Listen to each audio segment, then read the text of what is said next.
Ladies and gentlemen, I am honored to present to you Miss Ayn Rand.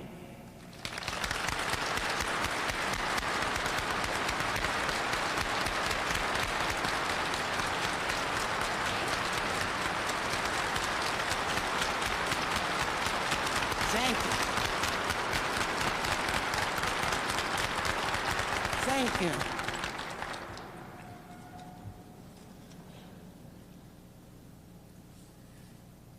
Ladies and gentlemen, since the subject of these seminars is investment, I must start by stating that I am not an economist and have no purely economic advice to give you.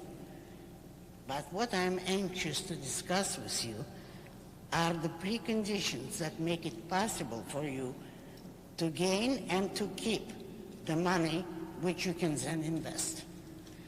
I shall start by asking you a question on a borrowed premise. What human occupation is the most useful socially? The borrowed premise is the concept of social usefulness. It is not part of my philosophy to evaluate things by a social standard, but this is the predominant standard of value today, and sometimes it can be very enlightening to adopt the enemy's standard. So let us borrow the notion of social concern for just a little while, just long enough to answer the question, what human occupation is the most useful socially? Since man's basic tool of survival is his mind, the most crucially important occupation is the discovery of knowledge. That is the occupation of scientists. But scientists are not concerned with society, with social issues, or with other men. Scientists are essentially loners. They pursue knowledge for the sake of knowledge. A great many scientific discoveries and technological discoveries were known before the Industrial Revolution and did not affect human existence. The steam engine, for instance, was known in ancient Greece, but knowledge of that sort remained an exclusive concern that lived and died with the scientists, and for century after century had no connection to the lives of the rest of mankind. Now suppose that a group of men decided to make it their job to bring the results of the achievements of science within the reach of men, to apply scientific knowledge to the improvement of man's life on earth.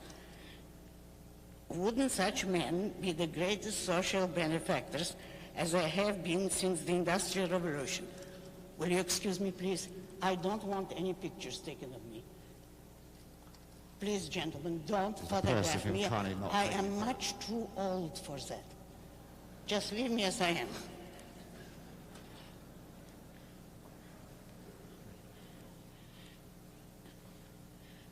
Wouldn't such men be the greatest social benefactors as they have been since the Industrial Revolution? Shouldn't the socially concerned humanitarians, those who hold social usefulness as their highest value, regard such men as heroes? If I say no, such men are not regarded as heroes today. They are the most hated, blamed, denounced men in the humanitarian society. Would you believe me? Or would you think that I'm inventing some sort of irrational fiction? And would you say that something is wrong, terribly wrong, in such society? But this isn't all. There is something much worse. It isn't merely the fact that these heroic men are the victim of an unspeakable injustice. It is the fact that they are first to perpetuate that injustice against themselves, that they adopt a public stance of perpetual apology and universal appeasement, proclaiming themselves guilty of an unspecified evil, begging the forgiveness of every two-bit intellectual, every unskilled laborer, every unemployed politician. No, this is not fiction. That country is the United States of America today. That self-destroying group of men is you, the American businessmen. When I say you, I mean the group as a whole. I accept the tenet that present company is accepted. However, if any of you find a shoe that fits, wear it with my compliments.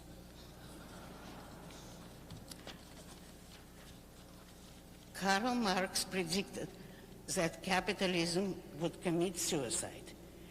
The American businessmen are carrying out that prediction. In destroying themselves, they are destroying capitalism, of which they are the symbol and product. And America, which is the greatest and freest example of capitalism man has ever reached. There is no outside power that can destroy such men and such a country. Only an inner power can do it, the power of morality. More specifically, the power of a contemptibly evil idea accepted as a moral principle, altruism. Remember that altruism does not mean benevolence or consideration for other men. Altruism is a moral theory which preaches that man must sacrifice himself for others, that he must place the interests of others above his own, that he must live for the sake of others.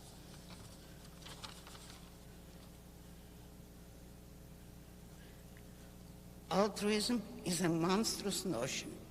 It is the morality of cannibals devouring one another. It is a theory of profound hatred for men. I seem to have competition here. I'll let you go first.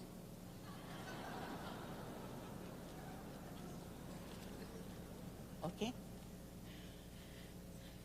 It is a theory of profound hatred for men, for reason, for achievement, for any form of human success or happiness on earth. Altruism is incompatible with capitalism and with businessmen.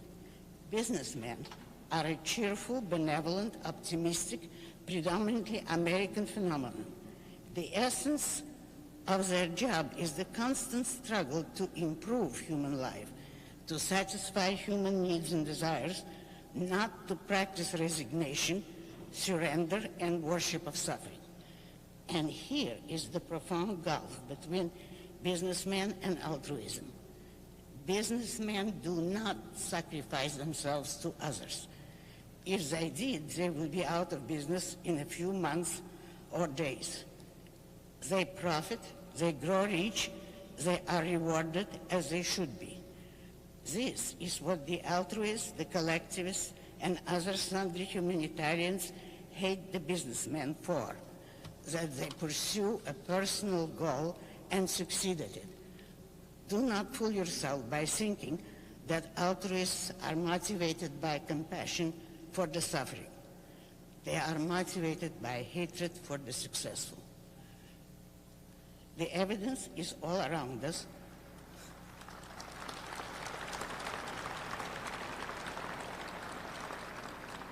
Thank you.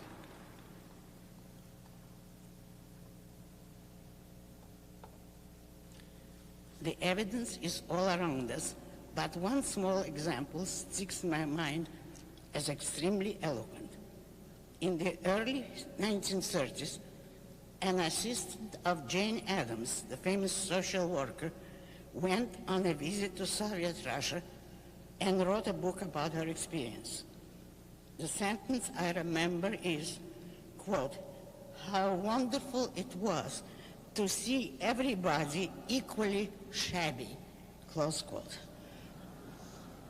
If you think that you should try to appease the altruist, this is what you are appeasing. The great tragedy of capitalism and of America is the fact that most businessmen have accepted the morality of altruism and are trying to live up to it, which means that they are doomed before they start.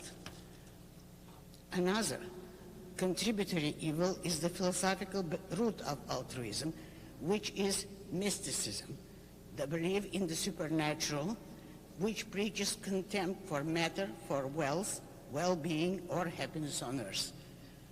The mystics are constantly crying appeals for your pity, your compassion, your help to the less fortunate, yet they are condemning you for all the qualities of character that make you able to help them. Evil theories have to rely on evil means in order to hold their victims. Altruism and collectivism cannot appeal to human virtues. They have to appeal to human weaknesses.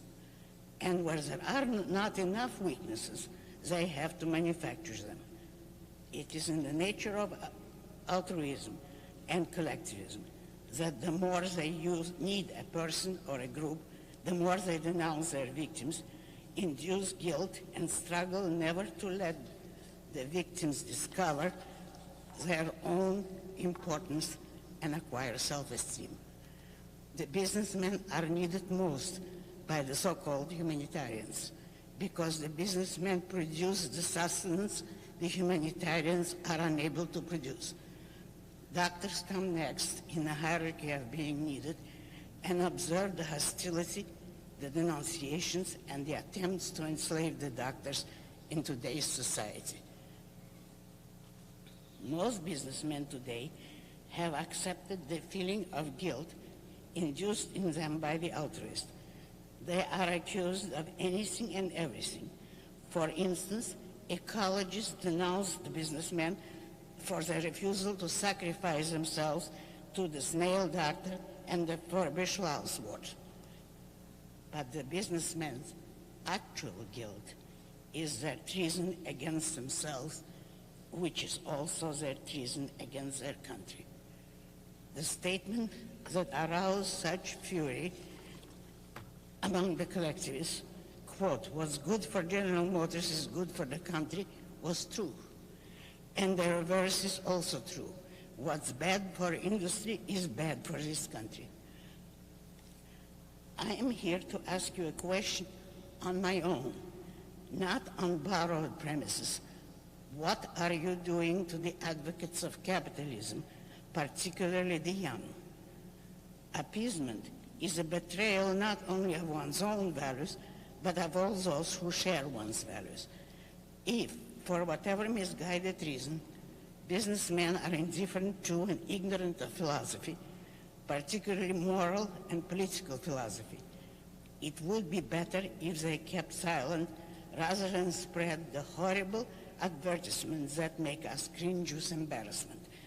By us, I mean advocates of capitalism. Mobil Oil ran ads in the New York Times which stated the following, I quote from memory, quote, "Of the expression free, private, responsible enterprise, we strike out free and private as non-essential," close quote. One of the big industries advertises on television that they are full of, quote, "people working for people," close quote. And some other big company announces on television that its goal is, quote, "ideas that help people," close quote. I do not know what the ghastly PR man who came up with these slogans wanted us to think, that the companies worked for free or that they traded with people rather than with animals. Actually, their purpose was to suggest populism in some indirect kind. It was actually the desire to give the impression that businessmen work for nothing but others, for the people, that they are in fact no better than the politicians.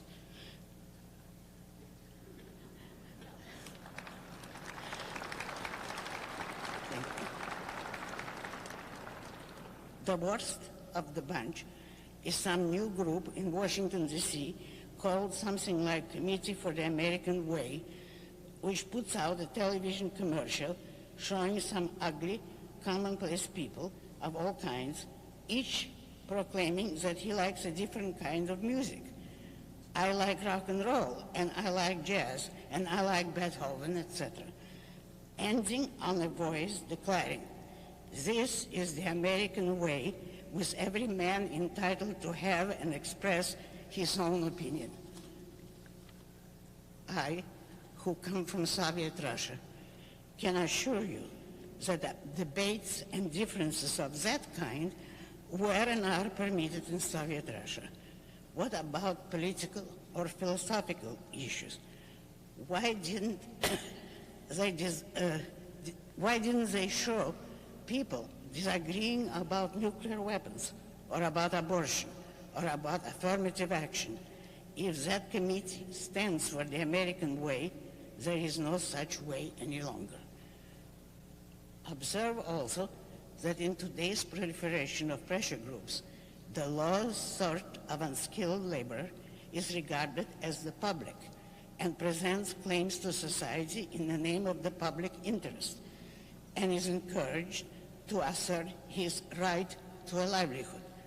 But the businessmen, the intelligent, the creative, the successful men who make the laborer's livelihood possible have no rights and no legitimate interests, are not entitled to their livelihood, their profits, and are not part of the public.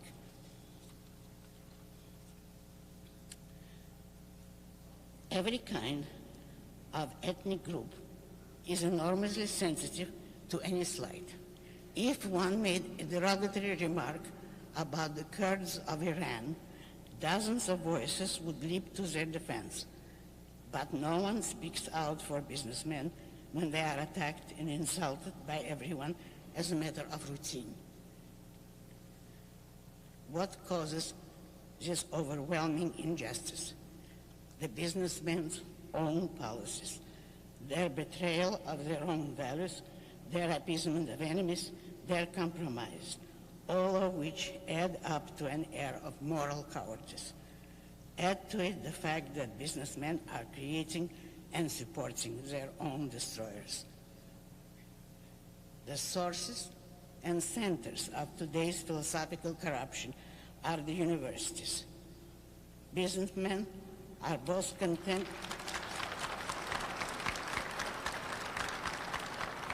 Thank you. That is the most important point. Businessmen are both contemptuous of and superstitiously frightened by the subject of philosophy. There is a vicious circle involved here. Businessmen have good ground to despise philosophy as it is taught today, but it is taught that way because businessmen have abandoned the intellect to the lowest rung of the unemployables.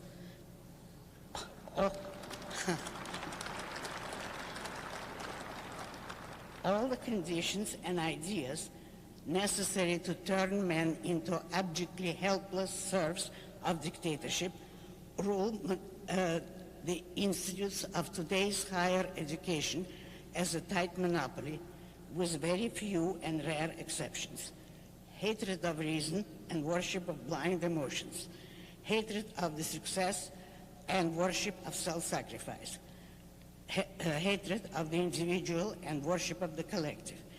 These are the fundamental notions that dominate today's universities.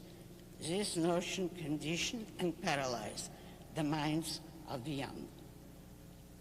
If you want to discover how a country's philosophy determines its history, I urge you to read The Ominous Parallels by Leonard Peikoff, to be published this coming spring by Stein and Day.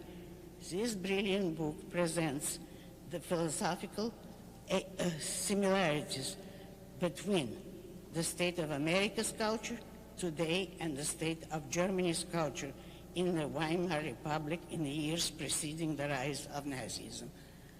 After you read this book, you will know the power of philosophy, and you will know that one cannot play with it as irresponsibly as people do today, nor can one ignore it. It is the businessman's money that supports American universities, not merely in the form of taxes and government handouts, but much worse, in the form of voluntary private contributions donations, endowments, etc.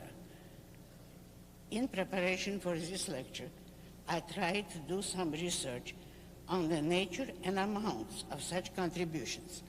I had to give it up. It is too complex and too vast a field for the efforts of one person. To untangle it now would require a major research project and probably years of work. All I can say is only that millions and millions and millions of dollars are being donated to universities by big business enterprises every year, and that the donors have no idea what their money is being spent on or whom it is supporting. What is certain is only the fact that some of the worst anti-business, anti-capitalism propaganda has been financed by businessmen in such projects.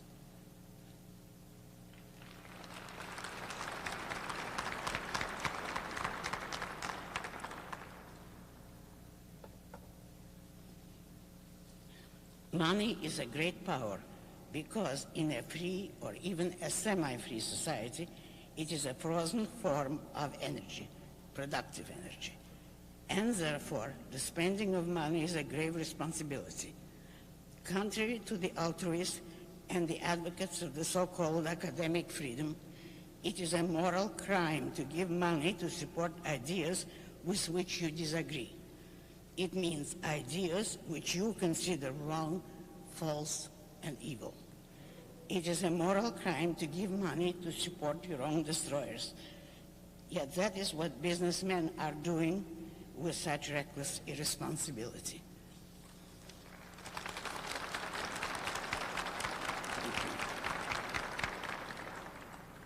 On the faculties of most colleges and universities, the advocates of reason, individualism, and capitalism are a very small minority, often represented by feeble specimen of window dressing.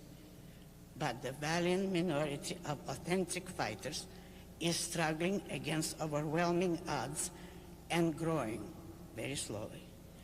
The hardships, injustices, and persecutions suffered by these young advocates of reason and capitalism are too terrible a story to be told briefly. These are the young people whom businessmen should support. Or, if businessmen are too ignorant of academic issues, they should leave academic matters alone. But to support irrationalists, nihilists, socialists, and communists who form an impenetrable barrier against the young advocates of capitalism, denying them jobs, recognition, or a mere hearing, is an unforgivable outrage on the part of irresponsible businessmen who imagine that it is morally safe to give money to institutions of higher learning.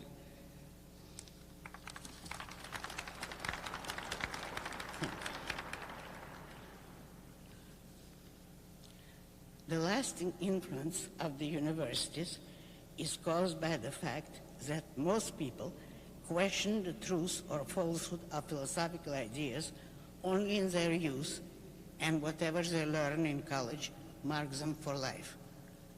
If they are given intellectual poison, as they are today, they carry it into their professions, particularly in the humanities. Observe the lifeless grayness, the boring mediocrity of today's culture. Observe the empty pretentiousness and mawkish sentimentality of today's stage, screen, and television writing. There are no serious dramas any longer, and such few as attempt to be serious are of a leftist collectivist persuasion. On this subject, I can speak from personal experience. For several years, a distinguished producer in Hollywood has been attempting to make a television miniseries or a movie of my novel, Atlas Shrugged. He was stopped on 2 counts. One, he could not find a writer able to write a romantic drama, even though there are many good writers in Hollywood. Romanticism is completely unknown to them. And 2, he could not raise the money for his project. Allow me to say, even though I do not like to say it, that if there existed a novel of the same value and popularity as Atlas Shrugged, but written to glorify collectivism, which would be a contradiction in terms, it would have been produced on the screen long ago.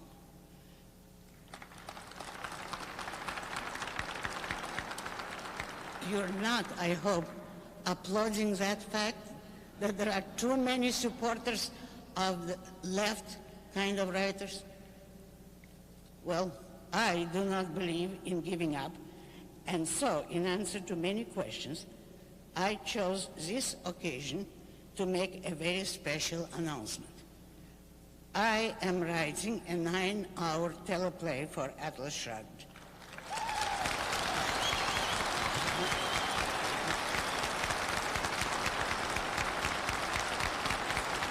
Thank you. Thank you very much. I intend to produce the miniseries myself. There is a strong possibility I will be looking for outside financing to produce the Atlas Shrugged series. I'm not afraid of that. In conclusion, let me touch briefly on another question often asked of me. What do I think of President Reagan? The best answer to give would be, but I don't think of him. And the more I see, the less I think. I did not vote for him, nor for anyone else, and events seem to justify me. The appalling disgrace of his administration is his connection with the so-called moral majority and sundry other TV religionists. Thank you. Who are struggling, apparently with his approval, to take us back to the Middle Ages via the unconstitutional union of religion and politics. The threat to the future of capitalism is the fact that Reagan might fail so badly that he will become another ghost like Herbert Hoover, to be invoked as an example of capitalism's failure for the next 50 years. Observe Reagan's futile attempts to arouse the country by some sort of inspirational appeal. He is right in thinking that the country needs an inspirational element, but he will not find it in the God, family, tradition swamp. The greatest inspirational leadership this country could ever find rests in the hands of the most typically American group, the businessmen. But they could provide it only if they acquired philosophical self-defense and self-esteem. Here is what young Americans have to say about it. I quote from the May 15, 1980 issue of The Intellectual Activist, a newsletter published by Peter Schwartz. Quote, feminists threaten to publicize the names of psychologists who hold their convention in a state which has not yet endorsed the Equal Rights Amendment. Unionists protest political functions that serve lettuce, not approved by Cesar Chavez. Yet businessmen are willing not simply to tolerate denunciations of free enterprise, but to financially sponsor them. Close quote. And I quote from an article by M. Northrop Buechner, The Root of Terrorism, in the October 1981 issue of the Objectivist Forum, published by Harry Binswanger. Quote, imagine the effect if some prominent businessmen were to defend publicly their right to their own lives. Imagine the earth-shaking social reverberations if they were to assert their moral right to their own profits, not because those profits are necessary for economic progress or the elimination of poverty, which are purely collectivist justifications, but because a living being has the right to live and progress, and do the best he can for his life for the time he has on this earth. Close quote.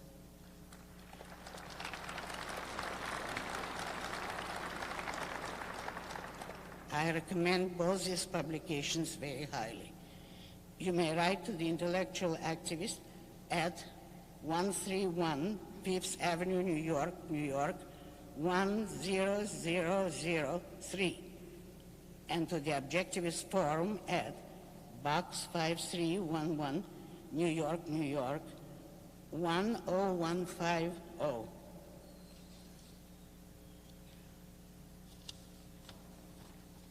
As for me, I will close with a quotation which is probably familiar to you, and I will say that the battle for capitalism will be won when we find a president capable of saying it.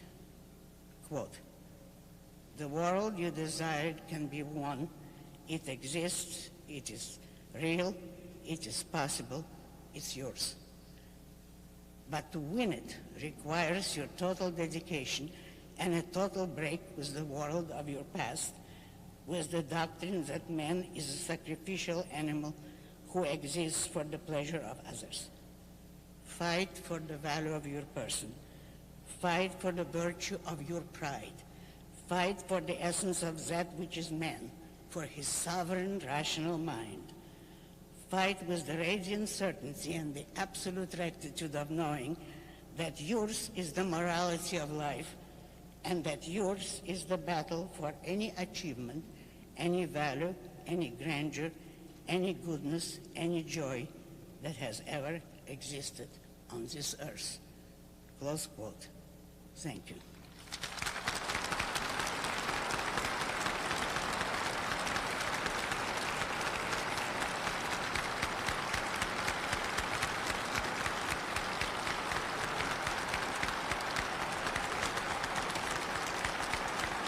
What are your feelings about the media? Well, I think I've indicated the media as they stand today are practically non-existent as art or even as information. They're in a terrible state. They're leaning very heavily to the left, but it is not anyone's conspiracy, and it is not the fault of the individual reporters. They are practicing the only kind of philosophies they've been taught. They know of nothing better. They are the conditioned robots of their college professors. But the media as such, particularly television, is the greatest invention in centuries, and it has the greatest potential. I prefer television to the large screen or any other medium of communication. And if we remain free, we will see some great things on television.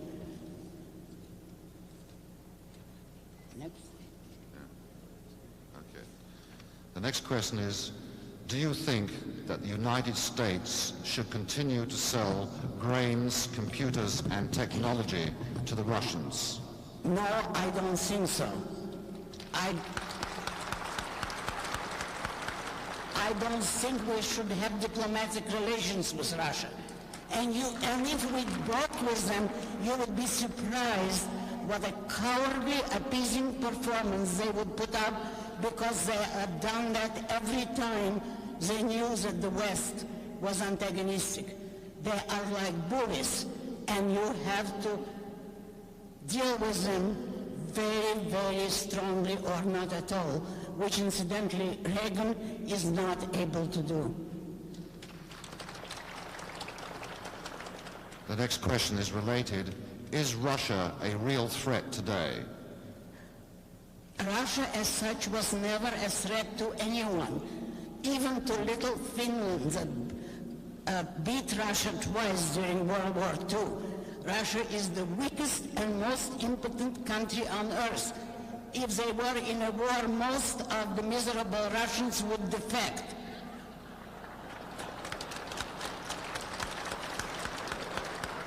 But Russia has one weapon by default, which we have surrendered, and that is the morality of altruism. So long as people believe that Russia represents a moral ideal, they will win over us in every encounter. That is one of the reasons for dropping altruism totally, consciously, as the kind of evil which it really is.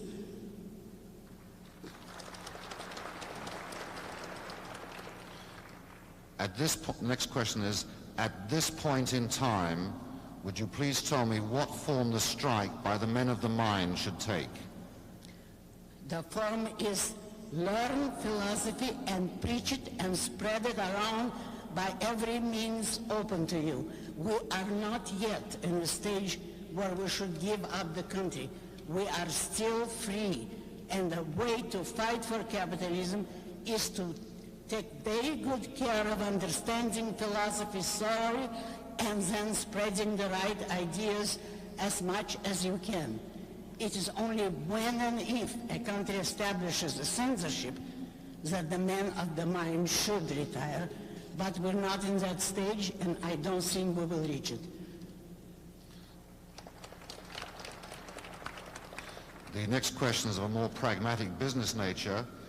Where do we sign up to invest in the production company for Atlas Shrugged? Thank you very much. Please communicate with Mr. Blanchard's office. He has graciously agreed to send all such communications to me. I might add that question was from Mr. Jerome Smith and Mr. Mark Tier, two familiar names here. Would you please comment on Poland and solidarity? On Polish solidarity? Poland and solidarity. Oh, they have all my sympathy, but I don't see them winning anything. It is a hopeless undertaking to try and defy Soviet Russia, particularly when what they're advocating is socialism. You don't find communism with socialism. They are doomed to lose.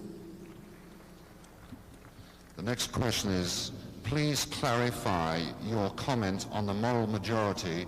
I do not understand your position. I do not understand your question. If you're here at all, you must have come because you know something about me. And if you know something about me, you know that I'm an advocate of reason, that I am not a supporter of religion, and that I despise anyone who tries to impose his religious ideas by force on other people. That is what the moral majority is trying.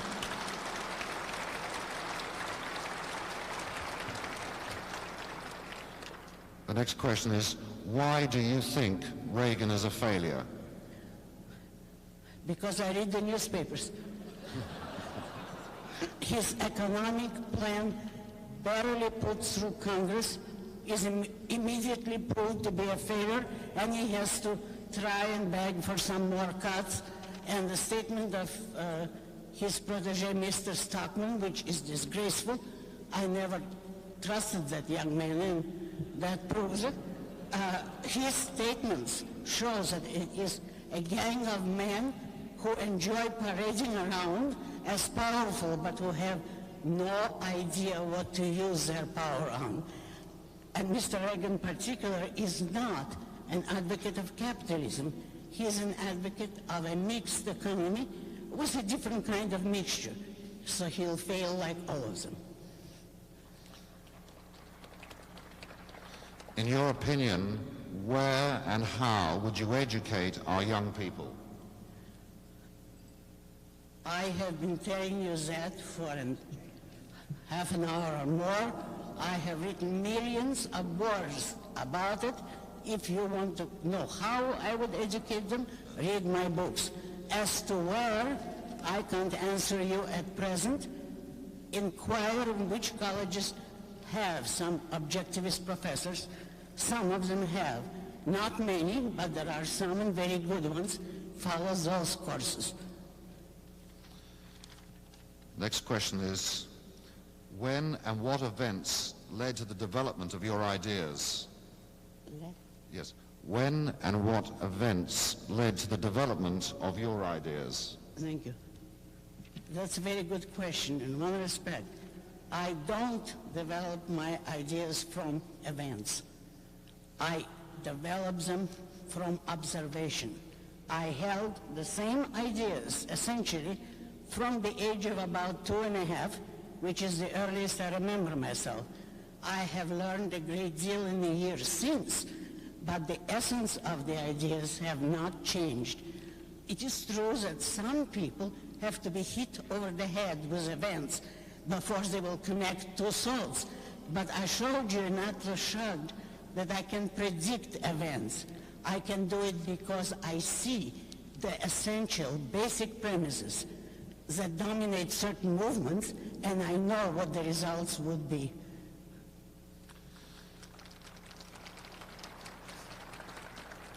The next question is, please differentiate between man's happiness and man's life as a standard of value. I don't regard this as a legitimate question. I know what kind of movement is behind that sort of junk.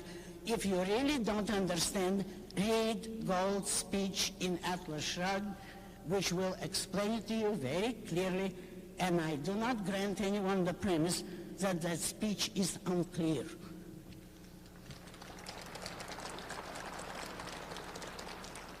Next question is, how can we teach our children not to be ashamed of success? That's a good question. Read Atlas Shrugged, read the work of other objectivists, read the proper ideas, and then learn how to communicate it to a child at the appropriate time. Don't make him recite ideas which are beyond his understanding. And above all, do not teach him to be humble. Praise him when he deserves it, permit him to be proud of his success, and that will establish the right foundation.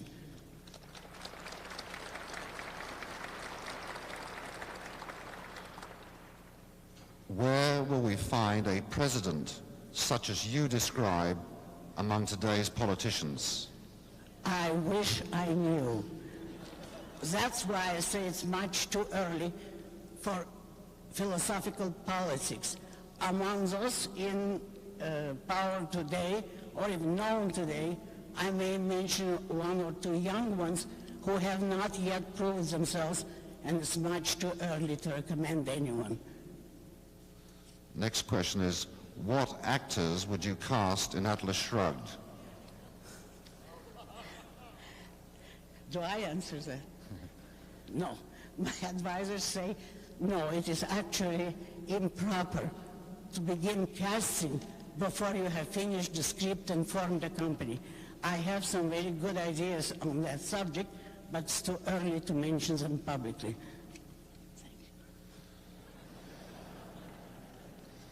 Next question is, Ms. Rand, you are a woman and we have been downtrodden. Do you approve of ERA, and if so, why? And we are downtrodden? Yes. I just read the questions. Please.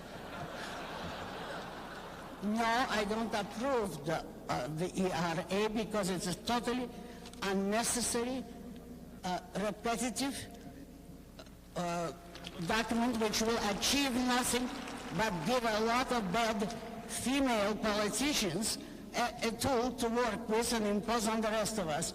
As far as the feminist movement is concerned, I am a male chauvinist, proudly.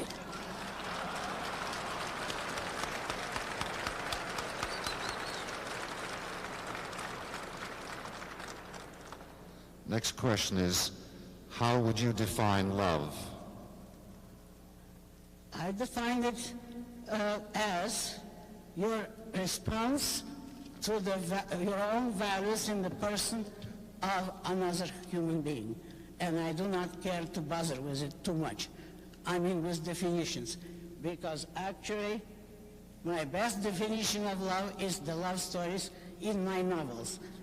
That is not a primary. It would take a very complex identification and analysis, but it's not for me. I don't like to argue about that subject.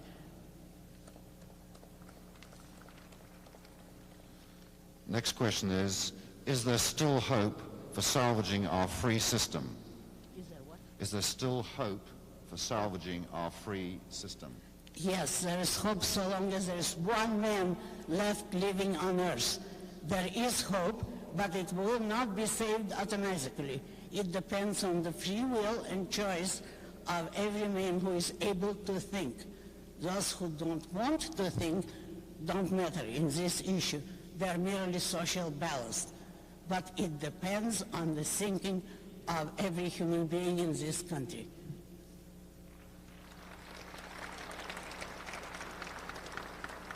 Next question is, what do you reply when someone says to you, you hate the poor and disadvantaged, don't you?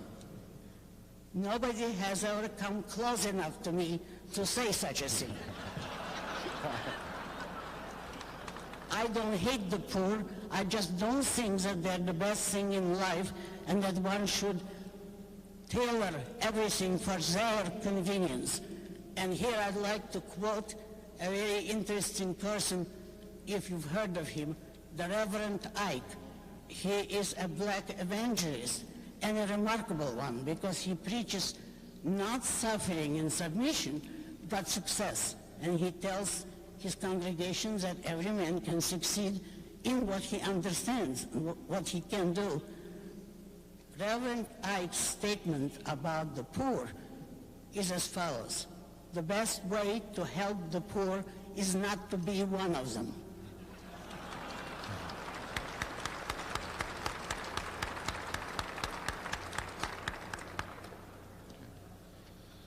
Next question is, I am a student of business in a university. What will become of me if there is no more money in the universities?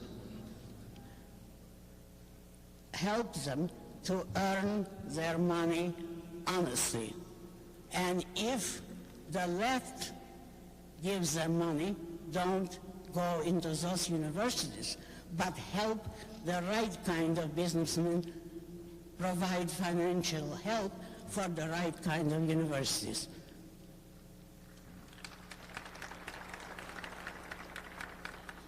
Next question is there any hope for Russia? No. Next question, since Congress has collectivized us through the Internal Revenue Service, what can be done to stop them? Is it time for another Tea Party? It's been time long ago, but the only thing one can do is a matter of ideas. It is ideas that have brought the Internal Revenue Service on us. The public, particularly the non-intellectual public, is very much with you, and it's only ideas that can produce a reform in government and in that kind of aspects of government. The next question is, what is the moral justification for a gold standard? The fact that those who earn their money keep it, and that there is no way for the parasites to get their hands on it.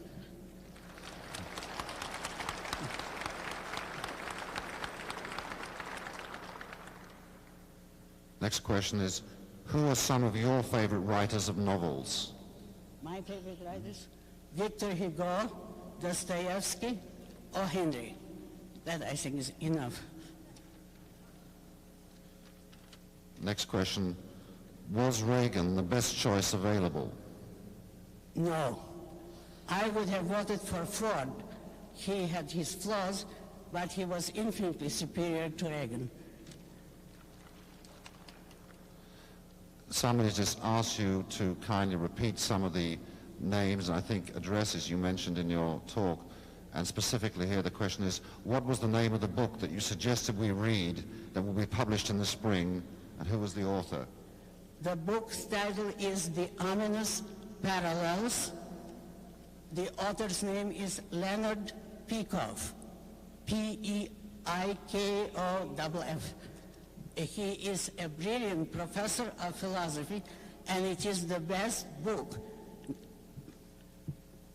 omitting present company, that is coming out today. If you like my books, you will like this one.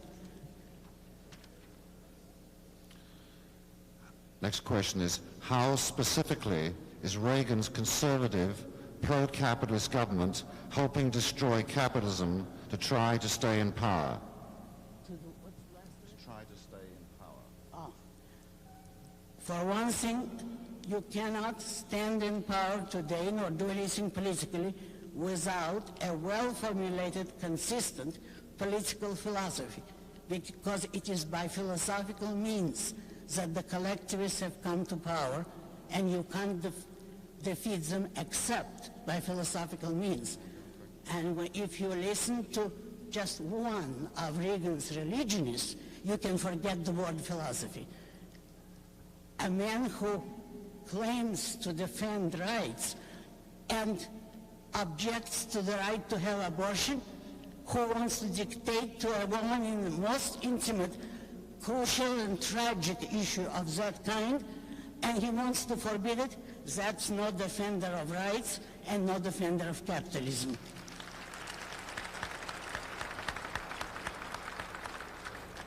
I think this would now have to be the final question. Right. Are there any new books forthcoming? We'd love to know. New books by objectivists? By you, Ms. Rand. By me?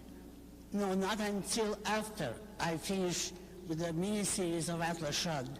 That's my project at present. After that, I have several projects in mind, but it's too early to talk about them. Thank you for your interest. We have,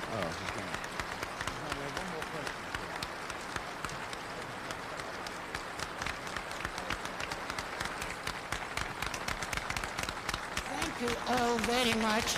I certainly appreciate it. Goodbye.